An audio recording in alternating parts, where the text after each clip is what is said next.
Okay, boom, properly done city budget. Now, take the idea if this is a city budget. The idea is really not that revolutionary. What you got? Housing, you got, parks and recs, you got education, then you got the police budget. For real, in LA, the police budget looked like this. Now, nobody's saying take all their money. That's ridiculous because crime still happens. Maybe take some of that and put it towards more housing because a lot of times you're dealing with housing issues because you're talking to homeless people. Maybe take some of that money, put it towards drug rehab because a lot of times somebody break into your house, they trying to steal a PS4 for a hit. They ain't really trying to rape your kid. Maybe take some of that money towards some mental health experts. A lot of times you don't need a cop, you need a therapist. Take some of that money towards after school programs and education because a lot of times it's idle hands that cause a lot of crime. Now, instead of having all these money to buy tanks, you can put money towards other stuff that may make the city safer anyway. Let the cops just deal with crime. Great visual. Unfortunately, we're robbing Peter to pay Paul to make this happen. They have their little memes that explain what defunding the police means. They have videos like this explaining it.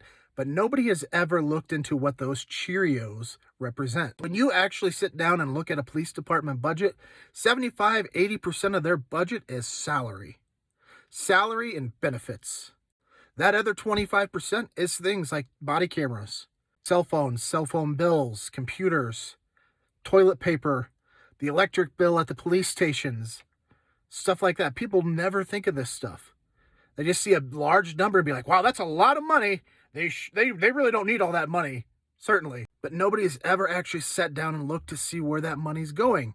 If you want to defund the police, at least know where you're taking the money from because you're going to be really pissed when the police departments don't have body cams anymore because they can't afford them because you took that money. Police departments aren't using their budget to buy tanks. Police departments don't have tanks, for one. However, they do have military-style equipment. But it's a common misconception that the police departments are using their budget to buy this military-style equipment. If you took half a second to look into it, you would know the Department of Defense actually gifts police departments a lot of this equipment, or departments are actually applying for grants to purchase this military-style equipment, meaning it's not in the budget to take away in the first place. Will those resources mentioned lighten the load of police officers? 100%. I'm not arguing that. We can't rob Peter to pay Paul. We need to keep funding the police departments even more, and we need to find a better option to fund those resources. We 100% agree that they're needed, so don't defund the police.